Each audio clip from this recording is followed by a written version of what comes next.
Blade était le héros le plus puissant, ayant miraculeusement survécu après avoir vaincu le roi démon. Cependant, lorsqu'il reçoit une seconde chance de vivre, il cache son identité et s'inscrit à l'académie des héros pour pouvoir tous les écraser avec sa grande épée noire.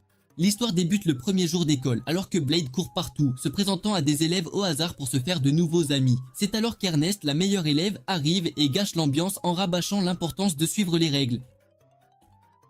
Quand Blade essaie de se lier d'amitié avec elle aussi, elle lui demande sèchement qui il est, ne l'ayant jamais vu. Des élèves lui disent que Blade est un élève transféré, alors elle suppose qu'il a triché pour être admis, vu qu'il est bâti comme la bourse gauche de Gojo. Après cela, elle l'emmène au bureau du directeur, mais panique en voyant que le nouveau directeur est le roi Jill. Alors qu'Ernest commence à le vénérer, le roi lui dit de quitter la pièce car il souhaite parler à Blade en privé, ce qui rend Ernest jalouse. Après son départ, Blade demande à Jill pourquoi il est là, et Jill lui dit de retrouver ses pouvoirs de héros. Blade refuse, voulant vivre une vie ordinaire, ajoutant qu'il n'y a plus besoin de héros puisqu'il a déjà vaincu le seigneur démon. Mais Jill insiste toujours pour qu'il reprenne sa place de grand héros. Plus tard cet après-midi-là, Blade se rend au terrain d'entraînement où Ernest le repère et lui demande ce qu'il fait là. Quand Blade répond qu'il est qualifié pour ce cours, ça énerve Ernest car elle pense qu'il n'a pas le niveau requis. Cependant, Blade révèle qu'il ne s'intéresse qu'à se faire des amis et salue toutes les personnes qu'il croise. Cela ne fait qu'empirer l'humeur d'Ernest, mais alors qu'elle est sur le point de craquer, Blade la calme avec une douce caresse sur la tête. Ernest rougit à cela et lui assène un coup d'épée pour que ses camarades ne pensent pas qu'elle est comme les autres filles qui rêvent de saucisses. À sa grande surprise, Blade esquive son attaque, mais une autre fille nommée Sophia apparaît et interrompt leur combat. Pendant que Blade se lie d'amitié avec Sophia, Ernest devient curieuse et demande à l'instructeur de tester les capacités de Blade pour prouver qu'il est assez fort pour cette académie. Plus tard, Blade doit tester sa force sur une armure métallique enchantée, alors il lance une attaque dévastatrice qui détruit non seulement la cible, mais aussi les murs du terrain d'entraînement. Une fois la poussière retombée, Ernest apparaît, la moitié de ses vêtements déchirés, demandant d'où Blade est sorti, mais Blade prétend n'être qu'un humain ordinaire. Pendant la pause déjeuner, Ernest s'excuse auprès de Blade pour sa rudesse, mais Blade ignore cela et la considère comme son ami puisqu'ils déjeunent ensemble. Immédiatement, Ernest devient écarlate et balbutie qu'elle est d'accord pour être amie, ce qui choque les autres car elle est si stricte avec tout le monde. Plus tard ce soir-là, Ernest se roule sur son lit, excité d'avoir enfin un petit ami, car personne en classe n'ose lui parler. Mais elle s'arrête quand sa grande épée noire commence à trembler. Quelques années auparavant, alors qu'elle était bien plus jeune, l'épée l'avait appelée et elle avait été tentée de la toucher. Quand elle l'a fait, ses cheveux sont passés du noir au rouge, et depuis, l'épée essaie de la faire céder à sa nature maléfique. Actuellement, elle lutte avec l'épée, mais elle lui dit de se taire car elle ne cédera pas à ses exigences. Le lendemain, Ernest défie ses camarades à un concours de combat et les plie comme un sandwich de la veille. Cependant, quand c'est au tour de Blade de combattre, la magie de son épée s'emballe et elle s'effondre, mais Blade la rattrape avant qu'elle ne touche le sol. Un peu plus tard, Ernest se réveille à l'infirmerie et décide de partir, mais l'infirmière insiste pour qu'elle se repose davantage car c'est un miracle qu'elle soit consciente. Sentant une dispute entre les deux, Blade dit à l'infirmière de laisser partir Ernest et promet de veiller sur elle. Cependant, elle refuse son aide et demande à Blade de garder son état secret. Cette nuit-là, Blade s'introduit dans une installation sécurisée pour en savoir plus sur son épée. Le lendemain, il dit à Ernest que son épée a une volonté propre et qu'elle lui confère un pouvoir immense, mais qu'elle n'en a pas le contrôle total. Ernest l'admet et révèle qu'elle a retenu l'envie de se rendre à l'épée. Blade lui conseille donc de vaincre le démon Asmodeus qui s'y trouve pour en obtenir le contrôle total. La nuit, Ernest rassemble le courage de défier le démon, mais elle est consumée et tente d'attaquer Blade. Blade lui remet les idées en place, ce qui lui donne la force de maîtriser l'épée. Après la procédure, Blade la rattrape et lui sourit car elle a réussi. Le lendemain, Blade se présente à l'entraînement et remarque qu'Ernest a l'air un peu différente. Plutôt que de la complimenter, Blade gâche l'occasion, ce qui rend Ernest triste car elle avait changé de coiffure pour lui. Après cela, elle lui dit de l'aider à surveiller Sophie, révélant que Sophie est du genre à obéir à n'importe quel ordre qu'on lui donne. Elle ajoute aussi que Sophie n'agit pas comme si elle avait une volonté propre, et elle trouve étrange que Sophie ait été amicale avec Blade la première fois qu'ils se sont rencontrés. Blade accepte de veiller sur Sophie, mais pendant ce temps, il remarque qu'elle ne se bat qu'avec ses poings. Quand il demande pourquoi, elle lui dit que c'est tout ce qu'elle connaît. Alors il sort sa grande épée, lui proposant de l'entraîner à l'utiliser. Alors qu'il commence, Sophie ne parvient pas à faire une coupe nette sur un mannequin blindé enchanté. Alors Blade lui dit d'utiliser son épée comme une extension d'elle-même. Après quelques essais, elle prend le coup de main. Blade la complimente alors d'être une élève rapide et décide d'arrêter pour la journée. Avant de partir, Sophie demande si elle est maintenant assez forte pour affronter Ernest dans un combat équitable. Alors Blade explique que cela prendra du temps. Soudain, Sophie attaque Blade et le plaque au sol pour montrer à quel point elle est devenue forte, mais plutôt que de reconnaître sa force, Blade lui dit que si elle continue de s'asseoir sur lui comme ça, elle sera hospitalisée pendant 9 mois, alors elle décide de se lever. Le lendemain, Blade est convoqué devant le roi et on lui demande s'il s'est fait de nouveaux amis, alors Blade mentionne Sophie. En entendant cela, le roi admet que Sophie est forte, mais remarque qu'elle est incomplète car elle était initialement destinée à surpasser les pouvoirs de Blade. Par curiosité, Blade exige des explications, alors le roi commence à parler du projet du grand héros artificiel. Apparemment, le système a été fondé sur la prémisse qu'un autre héros peut être conçu puisque quelqu'un comme Blade a déjà existé. Ainsi, un certain groupe de personnes a commencé à expérimenter sur une humaine nommée Safita et à créer des duplicata d'elle pour concevoir un échantillon avec les capacités du grand héros. Sophie est le 12e duplicata qui a été traité comme un objet pendant si longtemps jusqu'à ce que le roi vienne la sauver. Blade est horrifié en apprenant cela, mais il se calme un peu quand le roi lui dit qu'il a mis fin à l'organisation derrière les expériences du grand héros. Avec tout ce que le roi a dit sur Sophie, Blade réalise pourquoi elle préfère n'agir que sur les ordres des gens et commence à se blâmer pour son état, car il était autrefois le grand héros.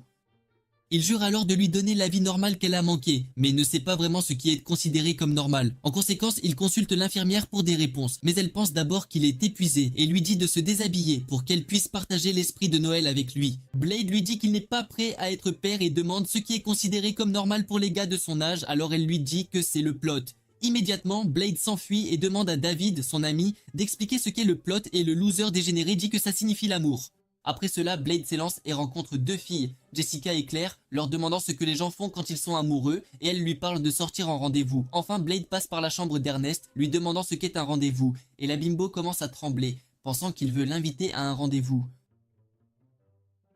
Elle explique que les couples sortent en rendez-vous pour passer du temps ensemble, et que ça se termine généralement par une fin heureuse et plotful. Avec cette info, Blade s'élance et il faut environ 2 secondes à Ernest pour réaliser qu'elle vient de se faire avoir.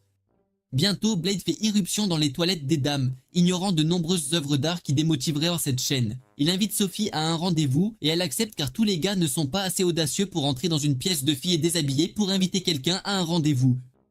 Cet après-midi-là, Ernest, Jessica et Claire espionnent Blade pour s'assurer qu'il n'essaie rien de bizarre avec Sophie. Un peu plus tard, Sophie arrive pour retrouver Blade pour leur rendez-vous. Alors Blade lui montre les 69 activités qu'il aimerait qu'ils fassent pendant leur rendez-vous. En entendant cela, Sophie sourit car il a mis beaucoup d'efforts à organiser leur rendez-vous. Alors elle lui prend la main comme s'ils étaient mariés et s'en va, faisant presque perdre la tête à Ernest. Au fil du temps, les filles surveillent de près le couple et finissent même par se cacher dans une rivière avec de gros bâtons dans la bouche pour respirer. Après cela, Blade s'arrête dans un parc romantique et partage un verre avec Sophie. Mais quand Sophie s'assied trop près de lui, il panique car sa saucisse commence à chauffer. Pendant qu'il essaie de calmer toute l'énergie maudite qui monte en son corps, Ernest observe de loin, souhaitant pouvoir s'étouffer avec le yaourt de Blade. Un peu plus tard, Blade quitte le parc avec Sophie car il sent qu'il est suivi mais il panique car il est en retard pour la prochaine activité de leur rendez-vous. Quand Sophie voit sa réaction, elle lui prend les mains et lui dit de se calmer, puis suggère qu'ils utilisent leur pouvoir pour se rendre rapidement à leur prochaine activité. Après avoir sauté partout dans le royaume comme des grenouilles, Blade et Sophie décident de s'installer près d'une fontaine pour avoir une conversation à cœur ouvert. Au début, Sophie dit qu'elle s'est amusée aujourd'hui, mais elle se tourne ensuite et demande à Blade pourquoi il a fait tout son possible pour la rendre heureuse. Blade dit que c'est parce qu'il veut être ami avec tous les avantages, et cela pousse Sophie à révéler son secret. Elle révèle qu'elle n'est pas une humaine ordinaire et qu'elle a reçu des pouvoirs de grand héros artificiels. Pour montrer qu'elle ne plaisante pas, elle active ses pouvoirs et altère la gravité et même le temps lui-même. Mais elle s'épuise car elle ne peut pas maintenir de telles capacités plus de 10 secondes. Après avoir vu cela, Blade décide de révéler son secret d'être le grand héros. Mais il ajoute aussi qu'il a perdu ses capacités héroïques et la révélation choque Sophie. Blade s'excuse alors de lui avoir caché le secret, mais il se blâme pour l'état de Sophie et commence à appeler les pouvoirs héroïques une malédiction. Apparemment, il n'a jamais voulu être un héros et il sentait que ses pouvoirs étaient une malédiction car il n'avait pas pu sauver tout le monde. Alors qu'il se souvient de cela, il commence à sangloter, mais Sophie le remarque et essaie de l'encourager. Elle lui dit qu'elle a vu certaines des personnes qu'il a sauvées et qu'il devrait être fier de ce qu'il a fait car elle veut être comme lui à l'avenir. L'humeur de Blade s'éclaircit après avoir entendu cela. et il décide de ne plus laisser son passé de grand héros le déranger. Le lendemain, Blade rejoint ses amis pour le petit déjeuner et montre son appétit insensé car il mange sa meilleure nourriture. Pendant que la nourriture subit des dégâts, Sophie aide à nettoyer quelques miettes de la bouche de Blade et cela rend Ernest jalouse car elle voulait le nettoyer avec sa langue. Bientôt, d'autres élèves rejoignent Blade à sa table et l'une d'elles, Jessica, exhibe sa nouvelle tenue pour que Blade remarque comment sa planche plate et ses pichets de lait qui fuient s'y ajustent. Comme Blade n'est intéressé que par les poitrines de taille nucléaire, il ne remarque rien de différent chez elle. On lui dit alors que ses nouvelles amies ont été admises en classe avancée et peuvent porter ce qu'elles veulent. Voyant la tenue de Jessica, Léonard a un peu soif et essaie de risquer sa chance pour que Jessica passe la nuit chez lui. Mais il est ignoré comme les excuses de Jake Paul. Ernest parle ensuite à Blade du plan du roi d'amener une dangereuse bête magique à l'école. Mais Blade ne la prend pas au sérieux. Avant qu'il ne s'en rende compte, toute l'académie commence à trembler jusqu'à ce qu'il parte pour voir ce qui se passe. Apparemment, Q, la puissante dragonne que le roi a convoquée à l'académie, est déjà là et elle est de mauvaise humeur car les gardes du château normaux ne peuvent pas la retenir. Blade arrive pour aider et il remarque que la dragonne en a après son petit déjeuner. Utilisant la nourriture comme appât, Blade frappe Q fort et lui ordonne de s'asseoir. Il lui donne ensuite son repas et tout le monde regarde sous le choc. Quand Blade voit leur visage choqués, il essaie d'expliquer que frapper une dragonne n'est pas grand chose et il ne remarque pas quand Q se transforme en une jolie fille. Il est choqué quand il le découvre, mais ce qui le dérange le plus, c'est le fait qu'elle l'appelle papa la nuit. Il suppose que c'est un rôle de beau papa et lui donne un bain chaud, mais Ernest arrive un peu plus tard pour dire à Blade ce qu'elle a appris sur l'espèce de Q. D'après les informations qu'elle a obtenues, les bêtes magiques comme les dragons sont des créatures qui recherchent la force et quand l'une est vaincue par un ennemi puissant, elle a tendance à prendre la forme de la créature qui l'a fait. Même après avoir entendu cela, Blade ne réalise pas qu'il a fait se transformer Q en fille, cependant Q le démasque quand elle tire le rideau, révélant que Blade lui donnait un bain. En conséquence, Ernest panique et gifle le visage dégoûtant de Blade, le traitant de rejeton de chèvre avant de quitter la pièce. Le lendemain matin, Blade donne sa viande à Q pendant le petit déjeuner et cela énerve Ernest car elle est toujours en colère à cause de la nuit dernière. Claire, en revanche, trouve Q mignonne et propose de la nourrir, mais Q refuse, affirmant qu'elle ne peut pas être amie avec des humains faibles. Elle exige ensuite l'attention totale de Blade, mentionnant qu'elle ne tolérera pas qu'il ait d'autres filles, et qu'il sera désormais soumis à la nourrir tous les jours, ainsi qu'à lui faire des massages tard le soir. Blade accepte ces conditions puisqu'il n'a pas le choix, mais Ernest est paniqué car il a accepté le truc des massages. Juste après, Q révèle que Blade est un chat dégénéré qui aime regarder les poitrines des dames et qu'elle en a marre. En entendant cela, toutes les filles à table sont choquées, alors elles décident de punir Blade en conséquence. Cet après-midi-là, alors que Blade est dispensé d'entraînement, il dit à Q de jouer avec lui. Mais quand elle arrive, Blade se laisse emporter par des filles qui le supplient de leur apprendre à se battre. Au moment où Blade se souvient qu'il était censé être avec Q, il réalise qu'elle n'est plus là et se demande où elle est partie, vers le coucher du soleil. Des élèves proposent de jouer avec Q mais elle refuse, disant qu'elle ne peut pas jouer avec des faibles. Alors qu'elle s'enfuit, elle tombe sur Blade et s'excite car il aura maintenant du temps pour elle. Ce soir-là, après que Blade l'ait endormi, il parle à Ernest en privé disant que Q semble seul. Mais Ernest lui dit qu'il ne peut pas continuer à faire semblant d'être le père de Q. Malgré cela, Blade insiste pour prendre soin de Q afin qu'elle ne finisse pas seule dans ce monde et Ernest accepte finalement. Cependant, quand Blade retourne dans sa chambre, il réalise que Q n'est plus là et la trouve sur un toit. Ici, Blade lui demande si elle aimerait se faire des amis. Alors elle répond qu'elle ne peut pas être amie avec des humains car cela va à l'encontre de son code de dragon. Cependant, sa seule exception est Blade car il la traite comme sa petite fille. Le lendemain, Blade rencontre le roi pour récupérer Q car il l'avait déposé chez le vieil homme pour la faire garder. Quand le roi révèle que Q s'est enfui, Blade s'énerve et dit au roi que même une chèvre aveugle garde mieux les enfants que lui. Après cela, Blade quitte le bureau et fouille toute l'académie à la recherche de Q, seulement pour la trouver en train de s'amuser derrière des portes closes. Blade l'observe attentivement et réalise que bien qu'elle ne soit pas une élève de l'académie, elle connaît beaucoup d'élèves et souhaite pouvoir être amie avec eux.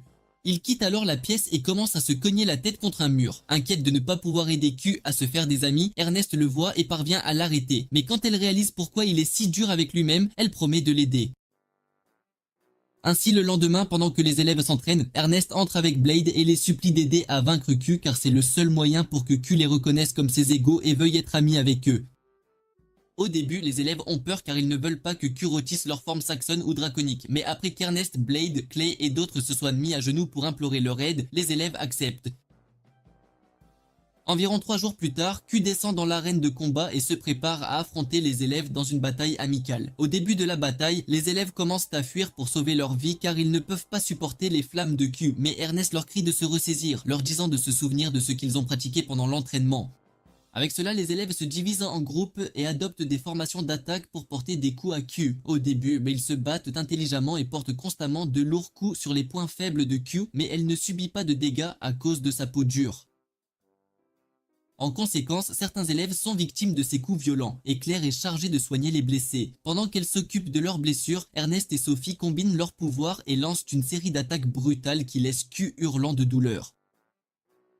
Alors que Q essaie de retrouver son équilibre, elle trébuche et tombe dans un trou que Léonard creuse depuis le début du combat, ce qui fait rire le roi car les élèves se battent de manière déloyale.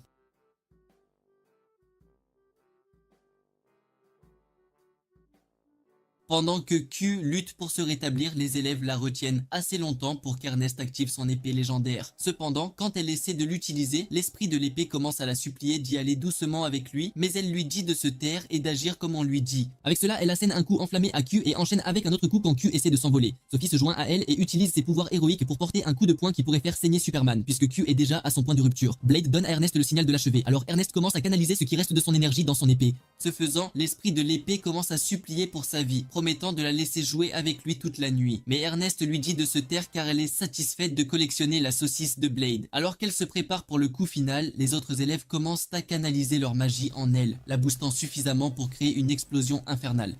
Alors qu'elle la déchaîne, Q ouvre la bouche et commence à regretter d'avoir voulu être amie avec des humains, mais après avoir encaissé l'explosion, elle se transforme en sa forme humaine et commence à haleter comme un poulet de Noël. Au fond d'elle, elle est blessée parce qu'elle l'a perdu et elle sent que Blade pourrait l'abandonner puisqu'elle se considère comme une faible. Mais Blade promet de rester à ses côtés. Il lui dit aussi qu'elle a perdu loyalement face à des humains, alors elle reconnaît sa défaite et décide de devenir amie avec tout le monde. Le lendemain, le roi est de bonne humeur, alors son assistante sexy lui demande quelle chose bizarre il prépare. Le vieil homme répond qu'il a récemment acquis un appareil qui permet la réalité virtuelle et il a l'intention que ses élèves l'utilisent pendant l'entraînement. Plus tard cet après-midi-là, Claire essaie de nourrir Q et manque de se faire pipi dessus car Q est si mignonne pendant qu'elle tripote les joues de Q. Blade fait remarquer qu'Ernest a pris quelques kilos en trop, mais tout le monde à table essaie de le faire taire. Léonard saisit l'occasion de flatter Ernest pour qu'elle se sente bien avec sa taille, mais finit par se faire crier dessus. Finalement, Ernest s'enfuit de honte et tous les doigts pointent Blade comme le coupable. Environ 3 jours plus tard, Blade se sent mal à propos de tout car Ernest a refusé de quitter sa chambre. Il commence à paniquer à l'idée de perdre sa relation avec elle, alors il suit le conseil de l'autre fille et décide de s'excuser auprès d'Ernest. En arrivant dans la chambre d'Ernest, Blade et les filles entrent et trouvent Madame McDonald en train de grignoter un seau de bonbons. Cette fois, elle a grossi et Blade admet silencieusement qu'il la trouve toujours aussi attirante. Ernest affirme que ses habitudes alimentaires ont commencé après le combat avec Q, car pendant la bataille, elle s'est donnée à fond et maintenant elle a faim tout le temps. Inquiet, Blade lui demande s'ils sont toujours amis et elle répond oui, expliquant qu'elle s'est enfermée uniquement pour l'empêcher de la voir aussi grosse. Blade est soulagé d'entendre ça, alors il essaie de quitter la pièce, mais les filles le retiennent, insistant pour qu'il lui dise quelque chose de gentil, sinon elle sera perdue. Blade y réfléchit, puis finit par complimenter son appétit, ce qui la touche aux larmes. Voyant son humeur, Lennart lui donne quelques mots d'encouragement. Ernest le gifle juste après, alors Blade décide d'agir de manière romantique et de persuader Ernest de commencer un régime. Le lendemain, elle rejoint Blade pour courir sur la piste, puis fait quelques séries de squats, et enfin une séance de pompe lestée. Après s'être épuisé, Blade la limite à une minuscule assiette de nourriture qui tiendrait dans le nez de Carlo. Quelques jours plus tard, elle est forcée de rester 1 heure au sauna, mais elle en sort en trombe après 20 minutes car ses fesses commençaient à cuire. Après cela, on lui demande de monter sur une balance pour voir si elle a fait des progrès, mais dès qu'elle le fait, l'équipement s'effondre. En conséquence, elle commence à craquer, alors les filles l'assurent qu'elle perdra du poids si elle est constante dans son entraînement. Le lendemain, Ernest emmène Blade dans une arène d'entraînement améliorée car elle veut essayer de perdre du poids en utilisant la magie. Blade accepte de la protéger si quelque chose tourne mal, ce qui lui donne la confiance nécessaire pour invoquer Asmodée, l'esprit incrusté dans son épée. Alors qu'elle est engloutie par les flammes, Jessica et les autres filles se précipitent dans l'arène, inquiètes pour elle, mais Blade leur dit de se calmer. Avant qu'il ne s'en rende compte, Ernest prend sa forme enflammée et Asmodée commence à lui demander qui elle compte dévorer. Une fois qu'elle désigne sa graisse corporelle comme cible, Asmodée est stupéfait, mais il se souvient que les méchants de Jen se soucient plus de leur apparence. Il accepte son offre et utilise son excès de poids pour alimenter son pouvoir. La procédure rend Ernest 5 fois plus affamé, alors elle perd la tête et décide de faire de Claire son prochain repas. Mais avant que cela n'arrive, Blade apparaît et utilise son épée noire pour la frapper dans le dos. L'impact ramène Ernest à sa forme humaine normale, et elle se réveille excitée d'avoir perdu tout ce poids. Malheureusement, cette nuit-là, elle s'enfuit dans un réservoir de bonbons et reprend tout le poids, laissant Blade complètement choqué. Son excuse est qu'Asmodée peut aider à brûler l'excès de graisse et Q approuve car elle aime aussi les sucreries. Le lendemain, l'infirmière fait un contrôle de routine sur Blade et lui dit qu'il a retrouvé 30% de ses pouvoirs, mais elle l'avertit qu'il mourra s'il essaie de tout utiliser. Après le contrôle de routine, Blade se dirige vers sa classe, mais Claire l'appelle et lui présente une fille timide nommée Maria, qui le supplie de la tuer. La demande étant choquante, Maria commence à s'expliquer aux autres filles et révèle qu'elle n'est pas humaine. Elle veut mourir parce qu'une bête magique vit en elle et elle craint de perdre le contrôle un jour. Pendant qu'elle s'explique, elle brise une tasse qu'elle tient et devient triste car elle perd déjà le contrôle. Elle explique qu'elle a toujours maîtrisé la bête magique mais a perdu le contrôle depuis qu'elle a aidé à combattre Q. Maintenant, elle a peur car elle n'aura nulle part où aller si elle est expulsée. Sa mère étant morte et son père parti chercher du lait à Bikini Bottom. Blade a pitié d'elle et accepte de l'aider. Et les autres acceptent aussi d'aider. Ce soir-là, ils se dirigent tous vers une arène enchantée où Blade dit à Maria de laisser sortir la bête magique. Maria tremble de peur mais n'accepte qu'après qu'Ernest l'ait convaincu de faire confiance à Blade au cas où le pire arriverait. D'abord, elle retire les limiteurs de ses mains qui suppriment environ la moitié de son pouvoir, suivi des chaînes à ses chevilles, qui laissent un petit cratère dans le sol. Alors que Maria libère la bête magique, Blade est choqué car elle porte le blason du roi démon, alors Ernest décide d'attaquer en premier. Bien qu'elle attaque sous sa forme enflammée, elle est renvoyée à sa forme humaine, alors le reste de l'équipe charge un par un pour combattre. Même avec leurs pouvoirs combinés, aucun d'eux ne parvient à égratigner Maria. Et juste comme ça, Blade est le dernier debout. Voyant toutes ces femmes à terre, il lance une attaque rapide sur Maria. Mais après le coup, la fille réalise qu'il n'essaie pas de la tuer. Cela l'énerve, alors elle rit et frappe Blade, l'avertissant de prendre le combat au sérieux, sinon il mourra. Alors que Blade récupère, il lance quelques attaques rapides sur la bête magique, mais elle les encaisse comme si de rien n'était. Quand elle se lasse de lui, elle tire une boule de feu mortelle qui brise son épée alors qu'il essaie de la bloquer. Alors qu'il tient à peine debout, Ernest donne son épée à Blade pour qu'il ait une chance contre Maria. Alors que Blade la prend, il invoque ce qui lui reste de magie et lance une attaque nucléaire sur Maria qui l'assomme. Mais il s'évanouit car il a utilisé trop de magie. Le lendemain, il se réveille à l'infirmerie et l'infirmière l'étouffe avec sa poitrine, pensant qu'il était parti pour de bon.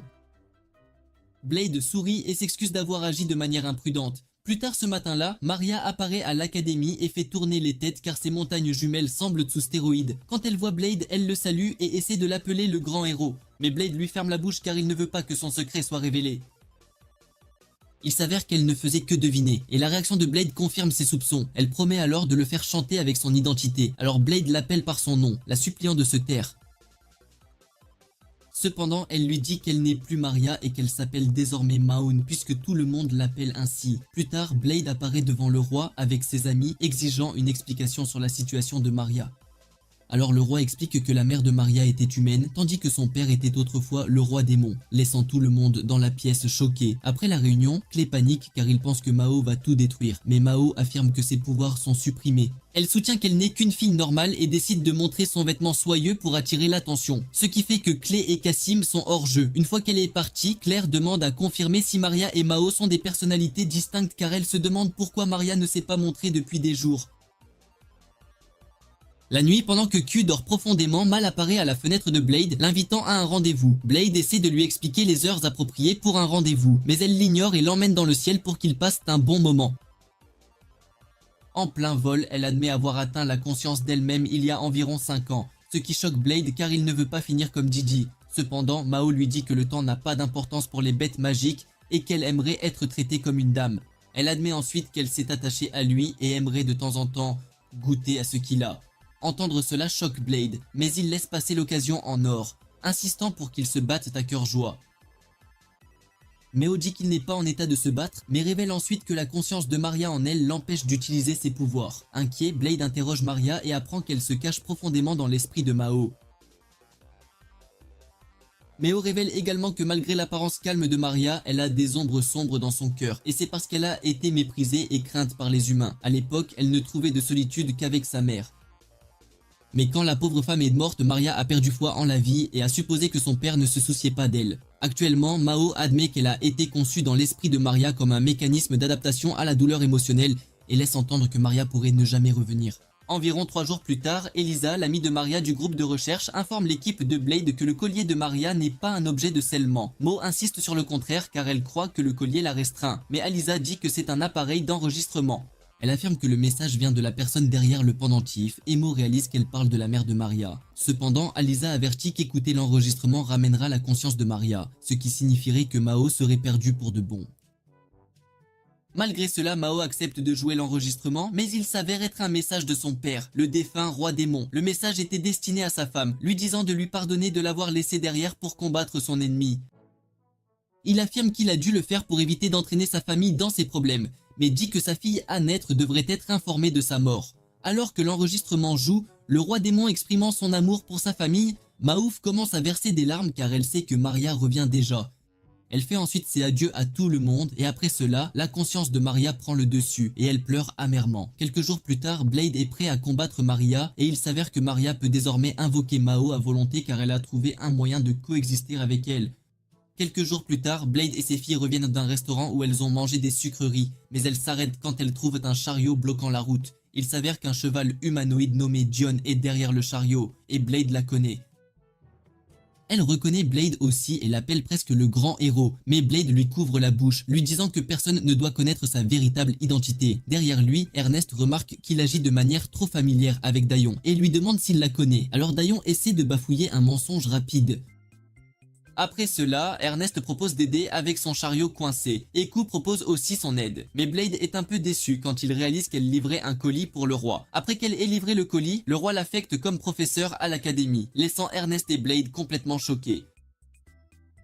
Le roi affirme que c'est parce que Dayon est très douée et qu'il la considère comme l'instructrice parfaite pour sa classe. Mais Blade n'est pas vraiment d'accord. Le premier jour, elle rassemble ses élèves à l'arène d'entraînement et percute plusieurs blocs d'acier enchantés, les faisant fondre au contact. Les élèves restent bouche bée en regardant et ils commencent à trembler quand Dehan appelle ça un échauffement ordinaire. Elle se présente ensuite comme la lance de fer et cela stupéfie Ernest car cela signifie que Dehan est la commandante d'une unité militaire aussi mortelle que le SEAL Team 6.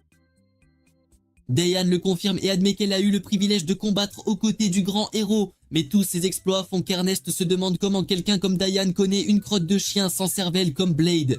Un peu plus tard, Jian se dirige vers la douche pour se rafraîchir et commence à faire des bruits culturels quand Jessica lui frotte le dos. Au fond d'elle, Jessica est très curieuse de savoir comment John connaît Blade, alors elle essaie d'utiliser ses doigts magiques pour lui soutirer la vérité. Cependant, Jion tient bon et garde le secret de Blade. Craignant que son secret ne soit révélé, Blade fait irruption dans la pièce, disant aux filles d'arrêter de faire des bruits joyeux. Mais Jessica décide de lui faire peur en montrant ses inavouables.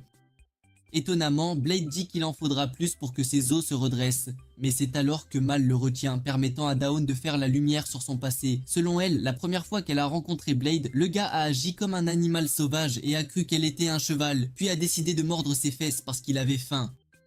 Depuis, elle s'est entraînée et est devenue digne de s'allier au grand héros. Bien qu'elle ne révèle pas l'identité de Blade, elle admet avoir laissé le grand héros la monter, mais elle se sent mal de ne pas l'avoir rejoint dans la bataille contre le Seigneur Démon. Au fond d'elle, elle sent que le grand héros ne l'a pas emmenée parce qu'elle était faible, c'est pourquoi elle a poussé son entraînement à l'extrême pour devenir forte. Plusieurs jours plus tard, alors que Blade et Ernest font leur course pour des provisions, une paire d'oiseaux sacrés apparaît, laissant Ernest choqué. Pendant qu'elle panique, Blade lui dit de se calmer car les oiseaux n'attaquent pas à moins d'être provoqués, du moins jusqu'à ce que l'un d'eux essaie de s'emparer d'une cargaison en mouvement. L'incident provoque la panique générale, mais alors qu'Ernest se prépare à combattre, les oiseaux la regardent de travers et s'envolent. En leur absence, Ernest se demande pourquoi les oiseaux ont attaqué. Blade suppose que les oiseaux sont des partenaires et dit à Ernest que le roi pourrait être lié à leur agression soudaine. En conséquence, Ernest rencontre le roi pour des réponses et il explique qu'il a fait transporter l'œuf de l'oiseau sacré par Ji. Il explique ensuite les conditions requises pour que l'œuf éclose, affirmant qu'il a volé l'œuf parce que les oiseaux sacrés n'avaient pas préparé ces conditions. En entendant cela, Ernest réalise que le roi essayait de sauver l'œuf, mais elle est inquiète quand le roi révèle que l'œuf n'a que jusqu'à demain pour éclore et qu'ils doivent y arriver. Le lendemain, Ernest rassemble tous les élèves et les informe du plan pour retenir les oiseaux sacrés assez longtemps pour que l'œuf éclose. Il prévoit de garder l'œuf caché jusqu'à la dernière minute afin qu'au coucher du soleil, il puisse le hisser au sommet d'une tour pour le laisser éclore. Après son discours à la Tému, Claire et Maria sont un peu effrayées car leur mission est risquée. Alors Blade leur dit qu'il croit en elle et que tout ira bien. Après cela, la mission commence avec Léonard chargeant pour affronter un oiseau sacré, mais il perd son élan en plein air et tombe au sol. Juste à ce moment-là, l'un des oiseaux sacrés essaie d'attaquer Jessica. Alors Clay plonge pour jouer les héros, mais il finit par fuir pour sa vie quand ça devient trop. Pendant que l'oiseau est distrait, Blade ordonne à ses camarades de le retenir avec du fer doré, mais cela n'empêche pas l'oiseau de bouger. Comme les cordes ne peuvent pas être facilement brisées, l'oiseau sacré tire de toutes ses forces et finit par traîner 2 maisons avec lui. Pendant ce temps, Claire s'occupe des blessés avec ses pouvoirs de guérison, mais elle est choquée quand l'autre oiseau sacré essaie d'attaquer. Voyant cela, Q active une transformation partielle et essaie de transformer l'oiseau sacré en un poulet croustillant bien servi avec une boule de feu. Mais l'oiseau encaisse les flammes comme si de rien n'était et frappe Q au sol. Voyant cela, Blade fait signe à Maria, alors elle passe à Mao et utilise ses pouvoirs pour frapper l'oiseau sacré avec la foudre. Malheureusement, l'oiseau sacré en ressort indemne, alors Ernest prend sa forme enflammée pour le faire rôtir, seulement pour s'épuiser car elle n'a plus d'énergie. Par coïncidence, elle tombe dans un restaurant rempli de sucreries et décide de tout avaler pour récupérer ses pouvoirs. Quand il est temps pour l'œuf d'éclore, l'ascenseur qui le transporte à la tour cesse de fonctionner et les oiseaux sacrés remarquent l'œuf. Blade panique, mais son équipe propose de retenir les oiseaux assez longtemps pour qu'ils déposent l'œuf sur la tour. Immédiatement, Blade sprint pour porter l'œuf, mais comme il ne peut pas le porter seul, Dion décide de lui donner un coup de pouce supplémentaire vers la tour. Arrivé là, le roi complimente son travail acharné, mais Blade panique quand il voit un oiseau sacré voler vers la tour. Étonnamment, le roi se lève et essaie de calmer l'oiseau par la persuasion, et il s'avère qu'un oiseau sacré lui a autrefois sauvé la vie, c'est pourquoi il fait tout son possible pour sauver l'œuf de l'oiseau. Cependant, il est frappé par la bête sacrée. Avec seulement 5 secondes restantes, Sophie apparaît et utilise ses pouvoirs pour geler l'oiseau assez longtemps pour que Blade lui porte un coup violent. Heureusement, les rayons du soleil frappent l'œuf, ce qui le fait éclore en une paire d'oiseaux sacrés jumeaux qui commencent à regarder Blade comme s'il était leur maman. Une fois, Blade entre avec une épée dégoulinante de sang et il fait face à Sophie, qui l'informe qu'elle a toujours voulu se donner à fond contre lui. Sur ce, elle active sa compétence d'arrêt du temps et frappe Blade sévèrement. 10 secondes plus tard, après que sa capacité se soit épuisée, Blade la choque en révélant qu'il n'a pas été affecté par ses attaques grâce au sort de durcissement corporel qu'il avait lancé auparavant. En un seul mouvement, il lui plonge son épée et elle tombe dans sa mare de sang. Après avoir éliminé le dernier d'entre eux, Blade se plaint au roi pour qu'il le sorte du jeu, mais le vieil homme continue de divaguer sur la technologie virtuelle et comment elle est liée à la magie bien qu'elle soit scientifique. Jill annonce ensuite aux autres que le monde virtuel est un endroit où ils peuvent s'entraîner librement et se terminer. Blade, quant à lui, se plaint du réalisme du monde virtuel et de la difficulté qu'il a à le distinguer du vrai. Alors Jill décide d'aider en poussant les paramètres d'environnement au maximum pour le rendre irréaliste. Jill leur dit ensuite que le dernier debout pourra utiliser la machine de réalité virtuelle comme il le souhaite en guise de récompense. Ailleurs, Léonard court vers Ernest pour une bataille équitable, mais elle le transforme instantanément en sashimi avant de le poignarder plusieurs fois avec ses lames. Après avoir réussi à terminer l'avatar de Léonard, Ernest rit comme une psychopathe et se dirige droit vers Blade.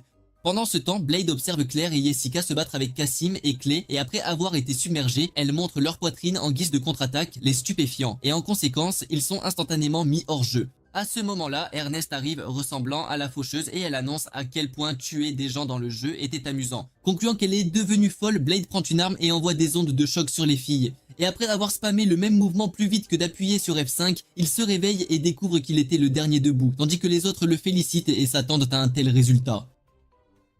Ernest boude en se rappelant avoir agi de manière peu féminine, et Blade la blesse avec sa langue acérée. En conséquence, ils se disputent, amusant Jill, le roi sans vergogne qui aime causer des problèmes à ses élèves. Immédiatement, Blade modifie la machine virtuelle, la poussant à l'extrême, s'assurant que des démons féroces errent dans le monde fabriqué rempli de pièges. Il attache le cordon à Jill, s'assurant qu'il fasse face à de telles difficultés extrêmes. Toujours pas satisfait, Blade demande à Sirène de s'assurer que le directeur continue de réapparaître encore et encore jusqu'à la nuit. Après l'entraînement, les autres, à l'exception de Cassim et Clay, les garçons qui baissent leur garde face aux tactiques fantaisistes de Yesuka, retournent joyeusement déjeuner. Alors que Blade se remplit le ventre de son plat préféré, les filles remarquent que les garçons boudent après leur défaite, alors elles demandent ce qui s'est passé. Blade, qui a assisté à la bataille en personne, explique qu'ils ont perdu contre Jessica et Claire parce qu'ils n'ont pas pris la bataille au sérieux et ont toujours sauté l'entraînement.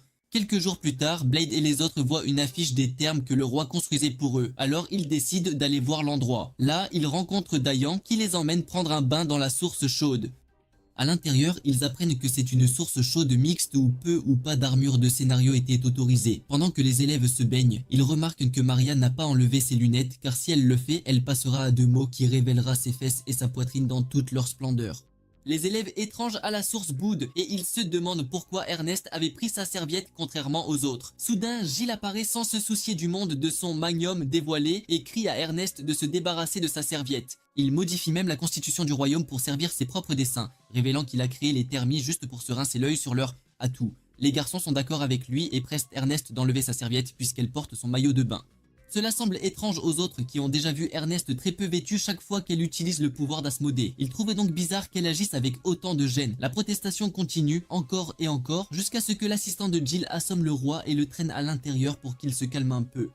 Une fois le roi hors de vue, Ernest exhibe fièrement son maillot de bain, mais Blade en a déjà eu sa dose avec les autres. Jessica et Claire tentent de réconforter les garçons boudeurs par pure gentillesse, mais chaque fois qu'elle parle, elle remue le couteau dans la plaie, les faisant fuir. Plus tard cette nuit-là, Blade rencontre les garçons et essaie de leur remonter le moral, mais ils ne peuvent pas s'identifier à lui qui n'a jamais perdu une seule bataille à l'académie. Clay et Cassim révèlent alors qu'ils aiment Claire et Jessica, mais Blade a du mal à comprendre de quoi ils parlent exactement. Q arrive juste à temps et leur conseille de devenir plus forts s'ils veulent que les filles tombent sous leur charme. Ils sont d'accord avec elle, après quoi elle leur dit qu'ils ont besoin d'un entraînement spécial de la part de Blade. Pendant ce temps, Claire et Jessica se retrouvent dans la chambre d'Ernest et discutent de leurs inquiétudes pour les garçons, qui continuent de bouder après leur défaite. Alors qu'elles réfléchissent à ce qu'il faut faire, Kut apparaît et leur conseille de devenir plus fortes, affirmant que les garçons aiment les filles plus fortes. Même si les filles nient avoir de tels sentiments envers les garçons, elles décident de poursuivre l'entraînement. Le temps passe et Blade remet les garçons en forme, leur apprenant à manifester consciemment leurs esprits combatifs. Le jour de leur revanche arrive enfin, alors ils se retrouvent à l'arène et se connectent au monde virtuel où ils peuvent se donner à fond. Avant que Blade ne commence le match, Ernest leur conseille d'accepter calmement les résultats, quel que soit le dénouement. Sur ce, le match débute, les garçons esquivant et parant les attaques des filles comme s'ils affrontaient un boss de jeu complètement fou. Ils ont également enchaîné en manifestant leurs esprits combatifs et en lançant des éléments sur les filles. Mais à leur insu, les filles avaient aussi suivi leur entraînement spécial et leur situation s'est inversée en un instant, les filles les éliminant facilement d'un seul coup. Cette fois-ci, ils serrent la main des filles et reconnaissent leur force, les remerciant de ne pas les avoir ménagées, et ils jurent de devenir plus forts. Ray, ses alliés, ainsi que Claire et Jessica ont été formés par les puissantes filles du rang avancé. Les garçons s'en plaignent, mais Ernest les interrompt rapidement, affirmant que c'était juste, puisqu'ils avaient eux aussi été entraînés par quelqu'un de bien supérieur. Elle corrige ensuite leur idée de vouloir être plus forts que la personne qu'ils aiment, alors qu'ils peuvent simplement faire passer le message en lui avouant leurs sentiments. Comme si elle se moquait de la paille dans l'œil du voisin, elle fixe Blade, réalisant qu'il serait trop présomptueux de penser qu'elle pourrait le surpasser et en même temps lui avouer ses sentiments. Des semaines plus tard, juste devant l'académie, les filles remarquent Yona, un robot mignon observant les étudiants passer. Claire s'y accroche immédiatement comme une carte de crédit sans limite de score. Sophie mentionne nonchalamment qu'Yona est là depuis environ une semaine, et cela les fait se demander si le robot n'attendrait pas quelqu'un en particulier. Yona affiche l'image de Blade, alors elle l'emmène avec elle à l'académie. Pendant ce temps, Blade pratique le yoga tel qu'il l'a vu à la télévision, mais Q essaie de pratiquer ce qu'elle a appris d'un cours de yoga qui n'était pas du tout le bon. Malheureusement, l'énergie Sigma de Blade la projette si loin qu'il se précipite pour vérifier si elle va bien. Le reste des filles arrive, et en apercevant Yona, Blade choque tout le monde en démolissant instantanément le robot d'une seule attaque. Furieuse, Ernest lui crie dessus pour avoir attaqué Yona, mais il lui dit qu'il doit la détruire, la qualifiant de gardienne. Pendant qu'ils se disputent, le robot examine Ernest de près et décide de se mettre à jour. Plus tard, elle apparaît et lui demande si elle peut enfin sauter sur sa saucisse, car il aime les femmes avec de gros melons. Blade lui dit de ne pas confondre le spectacle avec l'année 2049 et elle se vexe. Elle lui lance immédiatement une explosion de ki, mais Blade la renvoie au loin avec son épée et enchaîne les attaques lourdes, comme si on martelait le bouton triangle d'une console. Agacé, Ernest lui donne une tape sur la tête pour avoir rabaissé les filles robots, mais il lui assure qu'Yona va bien et réapparaîtra comme avant. Au moment où il dit cela, Yona revient ce soir-là, et cette fois, Ernest empêche Blade de l'attaquer. Elles apprennent vite qu'Yona a été créée pour se débarrasser de Blade, mais qu'elle est actuellement chargée de l'observer. Claire conseille à Yona de s'allier à elle si elle compte éliminer Blade. Quand elles commencent leur plan après les heures de cours, elles apprennent que la raison pour laquelle Yona en veut à Blade est qu'il s'infiltre dans ses vannes et ne cesse de profaner son châssis. Les filles lui lancent des regards réprobateurs, alors il clarifie rapidement la situation et explique qu'il s'introduit simplement dans la zone qu'elle garde en utilisant une clé passe-partout qu'il emprunte à Giles. Curieuse, elle lui demande où et pourquoi il s'introduit, alors Blade leur dit qu'il accède à la bibliothèque royale des livres interdits, non loin de l'école, pour chercher des informations sur Asmodée. En réalisant que Blade s'est donné tout ce mal pour elle, Ernest devient rouge écarlate. Malheureusement, Yona brise ses sentiments en l'informant que Blade s'est introduit 13 fois de plus. Après avoir entendu combien de fois Blade avait brisé Yona, les filles le réprimandent. Il s'en va agacé et se dirige vers son dortoir. Sa fille le suit immédiatement et confirme qu'il s'introduit dans la bibliothèque en raison de ses devoirs de grand héros. Il explique aussi que les robots comme Yona stockent leurs âmes ailleurs, c'est pourquoi Blade n'a aucun problème à la détruire. De retour à la réunion, Alyssa révèle que Blade est implacable parce qu'Yona ne meurt pas vraiment, même lorsqu'elle est détruite. Ernest et les autres conviennent que Blade peut être froid et effrayant par moments. Alors Elisa suggère de trouver un moyen d'empêcher la défaite d'Aona. En quelques minutes, elle élabore un plan appelé le Stand-Alone Complex. Cela implique de placer l'âme d'Aona à l'intérieur de son corps, ce qui signifie qu'elle mourrait vraiment si elle était détruite. À cause de cela, elle se demande si Blade pourrait la tuer. Après avoir exécuté le plan, elles organisent une revanche à l'arène.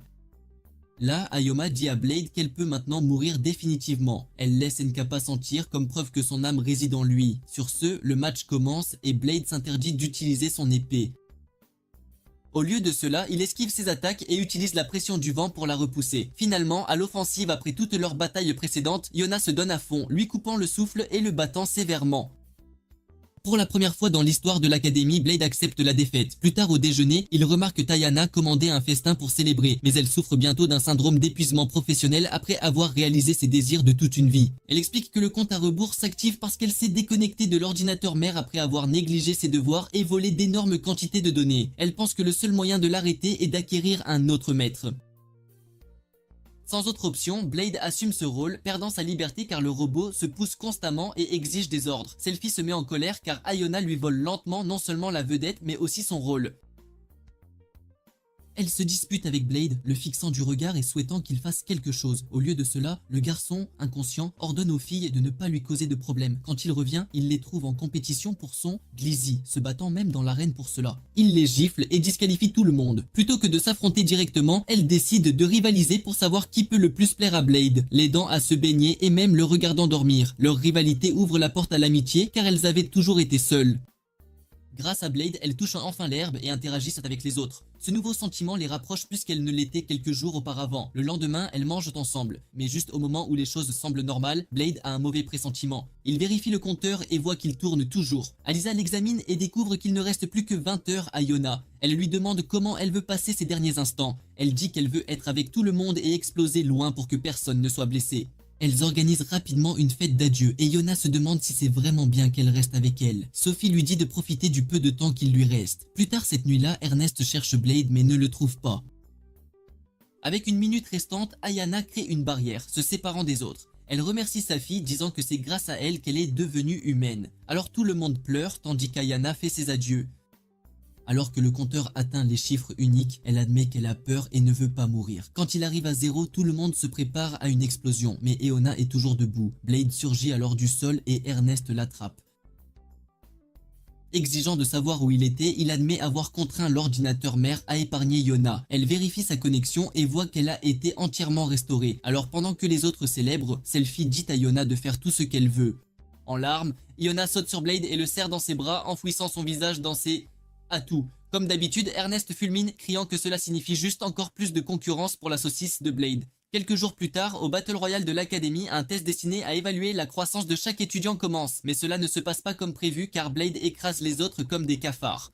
Leonard, le dernier homme debout, assure aux autres la victoire tout en vantant ses capacités devant le héros décontracté. Les mauvais perdants essaient de motiver Leonard à gagner et de culpabiliser Blade pour qu'il perde le duel, mais Blade veut simplement jouer au go après le match. Leonard jure d'apporter la victoire au nom d'Ernest, mais elle est surprise qu'il n'ait pas été mis KO et cela détruit ce qui reste de son estime de soi. Quelques secondes plus tard, Leonard charge Blade, mais le vif argent de Tiemu esquive son attaque sans effort, laissant Leonard mordre la poussière. De retour à la résidence de l'académie, Maria entend brièvement la voix de Mao sous la douche, affirmant qu'elle est un peu surprise. Pendant ce temps, dans la chambre de Léonard, il réfléchit à la force de Blade jusqu'à ce qu'il retrouve sa confiance et décide de réparer son arme. Le lendemain, Maria rencontre Léonard dans la cour et lui demande s'il est d'accord pour sourire après avoir perdu contre Blade, qu'il veut vraiment vaincre. Ils jacassent sur leurs idéaux et comment ils veulent s'en prendre à Blade. Maria encourage joyeusement Léonard, disant qu'elle est de tout cœur avec lui. Mais juste à ce moment-là, Alisa interrompt leur conversation, les qualifie d'idéalistes et leur demande comment ils comptent vaincre un tel super-organisme. La nerd suggère qu'ils utilisent sa matière grise, mais à ce moment-là, Demouze échange avec Maria et se demande qui diable est Elisa. Plus tard, Léonard réunit le comité de suppression des super-organismes pour la première session et les accueille. Là, Ernest admet qu'elle veut absolument battre Blade. Léonard poursuit son discours anti-super-organisme, mais réalise que certains membres ne sont pas sur la même longueur d'onde que lui. Il demande ensuite des idées pour vaincre Blade, alors Jessica et Claire suggèrent de l'attaquer dans son sommeil ou de l'empoisonner.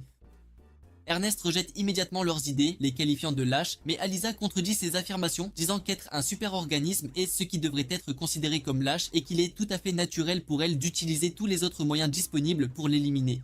Abattus, les autres sont d'accord avec elle et sentant la tension, Léonard leur demande d'affronter Blade avec l'effort qu'elles jugent approprié. Sur ce, elles déclarent leur vœu de vaincre Blade et elles acclament à l'unisson. Quelques instants plus tard, Ernest affronte Blade avec la lance de Léonard, mais il part facilement son attaque comme s'il jouait à Sekiro. Dans le processus, l'arme de Léonard subit d'importants dégâts. Tard dans la nuit, elle s'infiltre dans la chambre de Blade mais est grillée par la fonction automatique d'Iona. Lors de la troisième session, Jessica demande à Iona pourquoi elle l'a attaqué alors qu'elles sont du même côté, mais Iona blâme la fonction. Et Léonard déclare qu'il sera le prochain. C'est ainsi que tous les membres affrontent Blade à tour de rôle, mais il les bat à plate couture à chaque fois. Elles tiennent plusieurs réunions et cela arrive à un point où Léonard leur demande si elles se souviennent de leur objectif initial, tandis que les autres peinent à se rappeler de quoi il s'agit. Ernest leur rappelle son désir de vaincre Blade. Léonard est d'accord avec elle et se demande si la victoire ne pourrait pas être les amis qu'ils se sont fait en chemin. Les autres sont plus ou moins d'accord avec lui, sauf Ernest qui était épuisée et débordante de haine. Alana fait alors une suggestion mais aucune d'elles ne considère son idée. Au lieu de cela, elles font une référence à Évangélion en applaudissant à l'unisson. Après cela, elles prévoient de l'utiliser comme otage. L'idéalisme de Léonard se manifeste immédiatement et il se sent mal de ne pas pouvoir affronter Blade loyalement. Malheureusement, Ernest détruit ses idéaux chevaleresques avec sa passion débridée, déclarant qu'elle boirait de l'eau de marée s'il le fallait pour abattre Blade. Sa passion galvanise les autres et elle prend la tête de la réunion. Le lendemain, alors que le docteur donne un cours aux étudiants sur la magie de guérison, Blade remarque que certains étudiants sont absents. Un peu plus tard, 3 mousquetaires font irruption dans la salle de classe et Ernest affirme qu'ils sont des terroristes. Malheureusement pour eux, Blade n'a aucune idée de ce que signifie ce terme et ne peut pas comprendre l'explication de Sophie. Les terroristes enlèvent le docteur et ordonnent aux étudiants indifférents de quitter la salle de classe.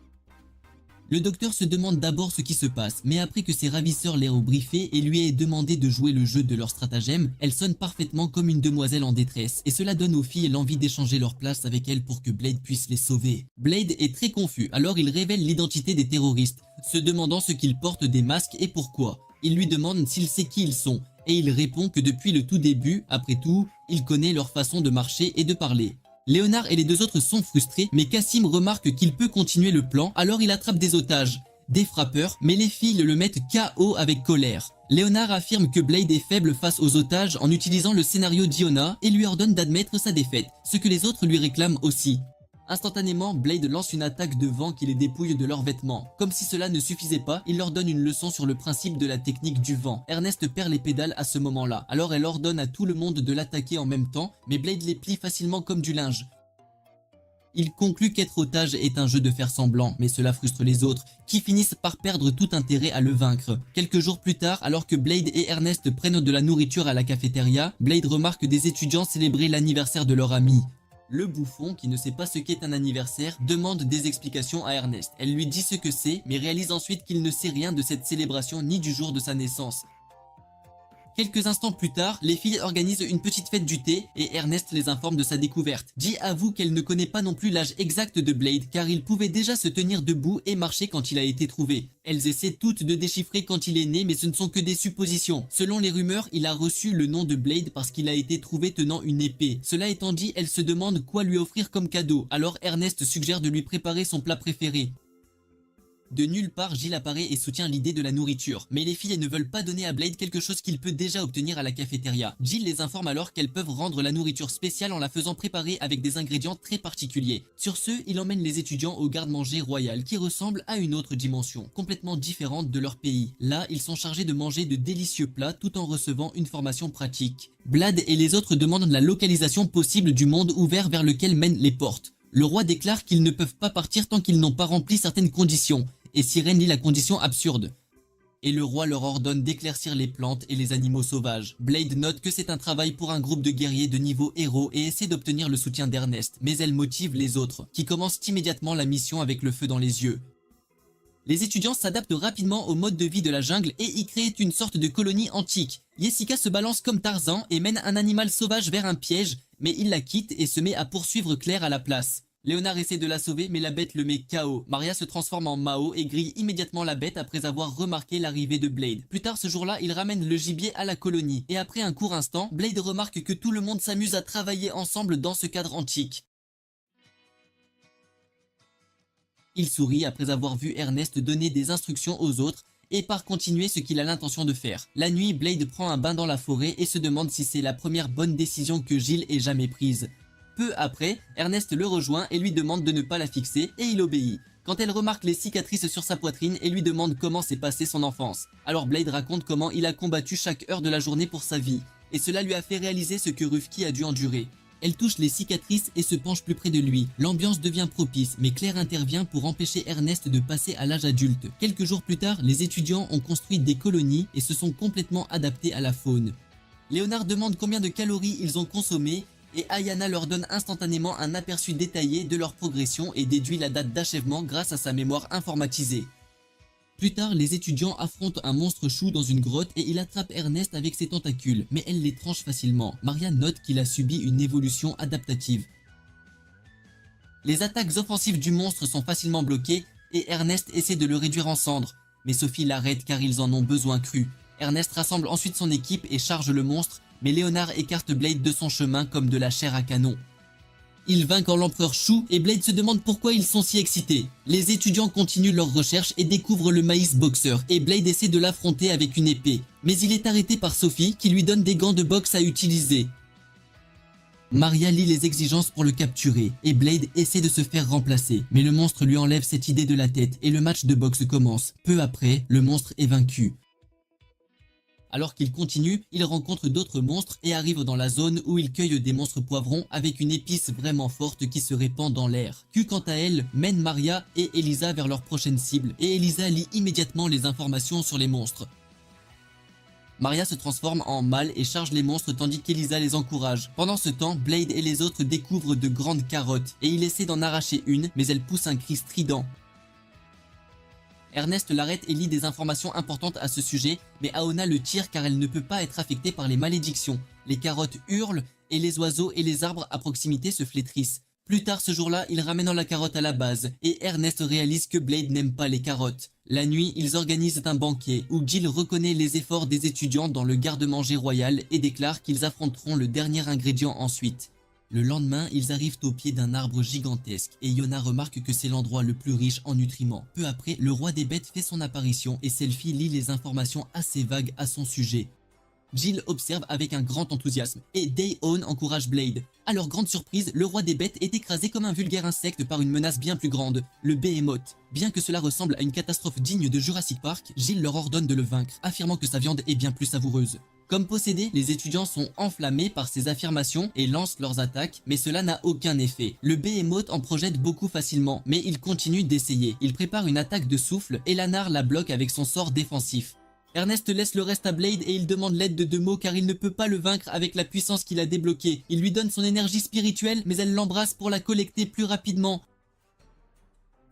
Ensuite, les autres leur achètent quelques secondes et la rosée tranche le Behemoth comme un couteau chaud dans du beurre avec la technique de la lame démoniaque. Blade est étendu au sol, épuisé, et déclare qu'il a faim pendant que les autres étudiants célèbrent leur victoire.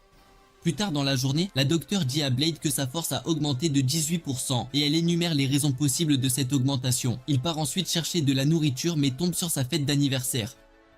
Ernest et ses autres amis expliquent à ce qu'est cette célébration et lui offrent un curry tonkatsu préparé avec des ingrédients du garde-manger royal. Jill apparaît et lui demande s'il est amusé, mais les yeux de Blade s'illuminent car il n'a jamais ressenti de tels sentiments. Peu après, Blade fond en larmes en dégustant son délicieux repas. Un jour fatidique, Clay s'entraîne à la compétence de la fente du dragon et Cassim le complimente. Mais Sophie arrive et recrée la compétence à un tout autre niveau, complètement. Blade reconnaît que c'est ainsi que la compétence idéale devrait être, et les deux autres la félicitent. Mais étonnamment, une autre Sophie apparaît et affronte One, l'imposteur. Après avoir attiré l'attention, One s'échappe et laisse tout le monde stupéfait. Plus tard dans la journée, One saute de toit en toit comme un ninja de Naruto et arrive à un entrepôt secret où se trouvent d'autres sosies de Sophie. Les autres clones l'interrogent sur sa mission, mais elle donne des excuses valables. 3S regarde Owen avec condescendance et dit qu'elle a échoué. Owen ordonne alors à Sync, une fanatique de combat, de frapper la peste agaçante comme au tap-top. N'ayant pas réussi à expliquer avec des mots, Dux embrasse One pour collecter des données empiriques et les baisers circulent comme dans un doux foyer en Alabama. Ils voient quand ce qui s'est passé à l'arène et s'en servent immédiatement car ils se fichent de montrer Dragon Smash aux autres. Le lendemain, Jessica montre une nouvelle compétence d'arme et loue l'invention prototype d'Elisa après avoir carbonisé le mannequin d'entraînement. Blade essaie de minimiser la capacité, mais Elisa se fâche contre lui car il est loin d'être normal. Soudain, Dux arrive à l'arène et fait des requêtes absurdes avant de défier Blade en combat. Le choc crée des ondes de choc et Dux se bat en retraite quand Sophie apparaît. Au déjeuner, les étudiants discutent du récent problème des sosies, et Ernest se demande si ce sont les sœurs de Sophie. Les autres remarquent qu'Ernest a adopté la personnalité paresseuse de Blade, alors Ernest passe immédiatement en mode impératrice en un clin d'œil. Juste à ce moment, Althea suggère que les sosies veulent vraiment tuer Blade, mais les autres étudiants le normalisent car ils ont tous la même idée qui leur trotte dans la tête. Ernest conclut peu après qu'elles sont des assassins, et Sophie déclare qu'elle protégera Blade. De retour à la base des sosies, Sync se moque des autres car elles n'ont pas réussi à éliminer Blade, mais elles inventent des excuses pour se sentir mieux. Un homme louche les convoque et les exhorte à prouver la validité de sa recherche en éliminant le grand héros. Oni et les autres filles reçoivent l'ordre et partent immédiatement pour anéantir Blade. Cette nuit-là, Sophie entre dans la chambre de Blade, ce qui déclenche les défenses d'Iona. Mais le robot s'arrête après avoir confirmé l'identité de Sophie. Ayomena l'assure de la sécurité de Blade, mais suggère qu'elle dorme dans la chambre pour augmenter le niveau de sécurité. À sa surprise, Sophie refuse l'offre et déclare son intention de protéger Blade à sa manière. Elle quitte la pièce et rencontre Oni qu'elle essaie de raisonner, mais Oni priorise la mission et l'attaque à la place. Sophie bloque son attaque, la met à terre et la monte comme Ronda Rousey, mais s'arrête juste avant de frapper. Elle libère Oni et avant qu'Oni n'effectue la légendaire retraite du méchant, elle dit à Sophie qu'elles l'attendront dans l'ombre. Le lendemain, les étudiants entraînent Sync dans un monde de réalité virtuelle et obtiennent d'elle des informations importantes en raison de sa faible intelligence. Alors que la psychopathe les poursuit, Ernest exhorte Blade à s'en tenir au plan, mais une pierre le frappe à la tête. Il trébuche et Sync le frappe violemment tandis que ses amis regardent. Après être sortis du monde de Hervé, les autres réveillent Blade et Alisa explique que leur plan a réussi car Sync est parti en pensant que tout était réel. Plus tard dans la journée, Sync défonce les murs comme un Hulk d'eBay et poursuit Blade après avoir réalisé qu'elle avait été dupée. Blade court dans le couloir et Yona lui donne un aperçu des dégâts du bâtiment, mais ils sont interceptés par un autre sosie. Il l'évite et Yona les provoque, alors il continue la poursuite. Pendant ce temps, Ernest prépare les mages, qui ne semblent pas confiants en leurs capacités, et Blade mène les sosies sur leur chemin. Les mages lancent leur sort, mais cela ne les arrête pas, et Ernest essaie alors son sort, qui arrête Deluxe.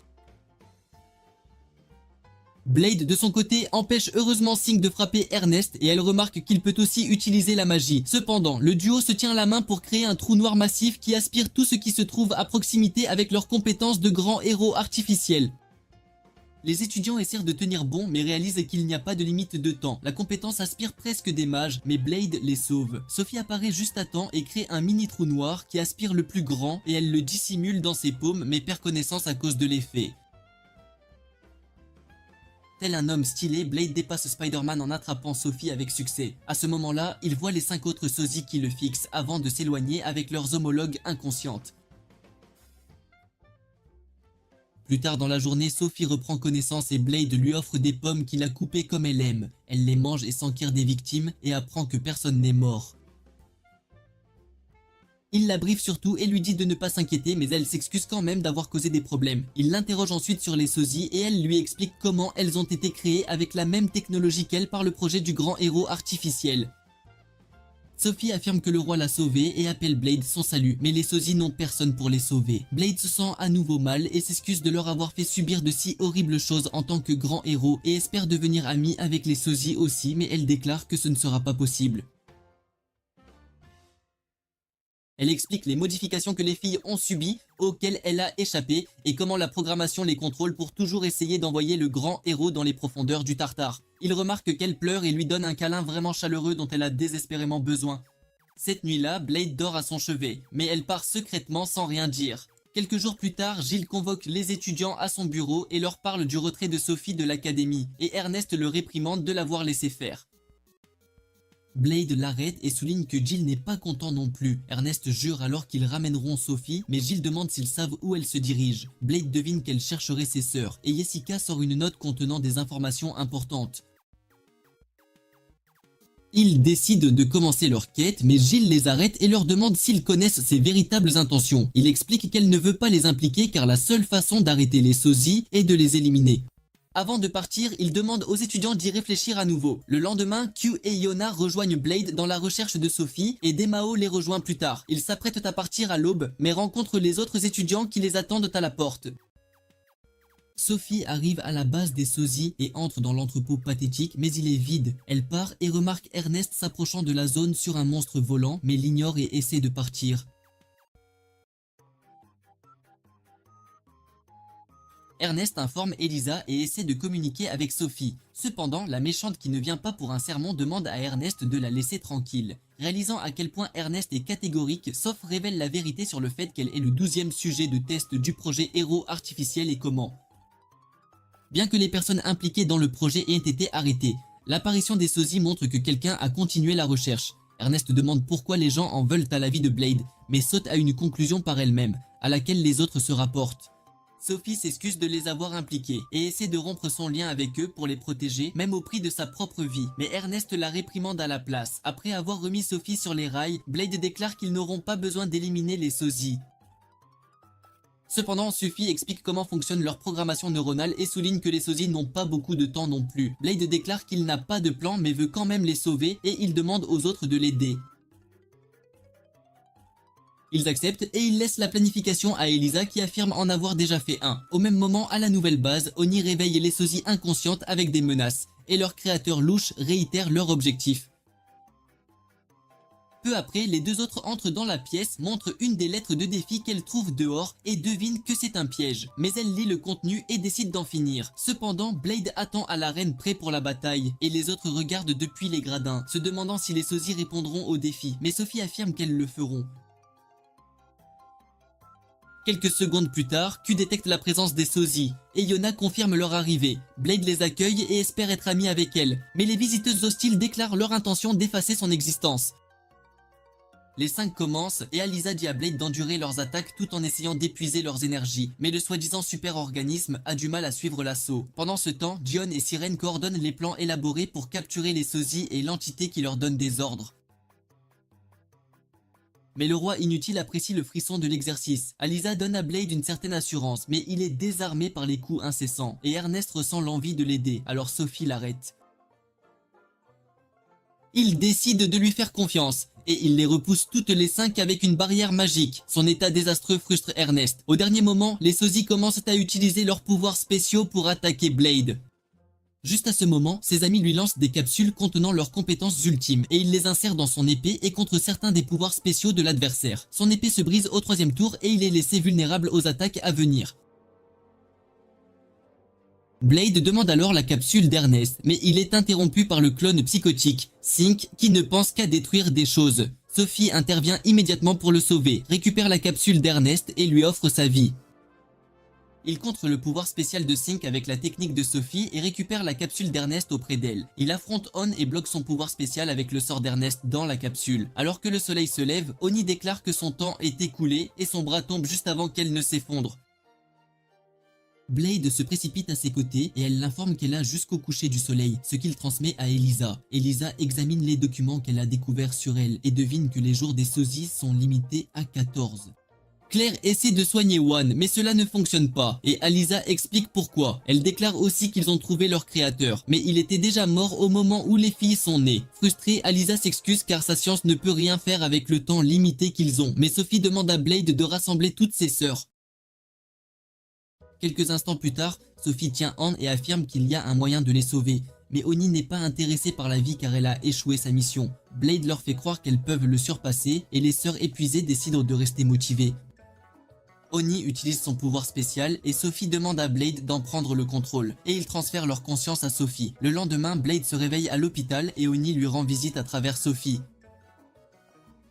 Elle espère qu'il ira mieux et jure de le tuer, mais il demande des nouvelles des autres à la place. Oni répond qu'elles veulent lui parler et transfère immédiatement sa conscience à Sophie. Il lui demande si elle va bien et elle affirme, comparant sa situation à celle d'avoir 6 enfants. Mais il se demande pourquoi 6 et non 5. À l'arène, les étudiants affrontent un dragon, mais il les repousse facilement. U se transforme en sa forme de dragon et essaie de se battre, mais elle perd le concours de force. Comme d'habitude, la vue maintient le roi sur le bord de son siège tandis que la docteure interroge ses assistants sur l'état du monstre. Après le briefing, elle conclut qu'elle sera occupée après l'exercice puisque le roi a un fétiche pour regarder ses étudiants se faire battre par des monstres. Le dragon assomme Q et Ernest le bombarde de ses techniques, mais Asmodeus ne peut pas tenir après un certain temps. L'insignifiant Lunar fait de son mieux, mais il se fait tabasser par le dragon.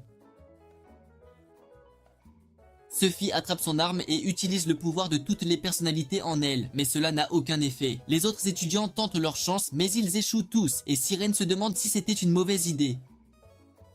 Le roi leur dit de ne pas s'inquiéter comme Gilles l'anticipe. Blade intervient et le vainc d'un seul coup, et cela met ses amis en colère contre lui car ils l'appellent un super-organisme puisqu'il est une bombe nucléaire ambulante.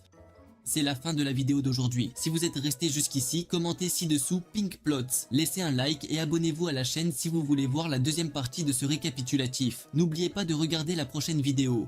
Ce pourrait bien être votre nouveau récapitulatif Anoum préféré.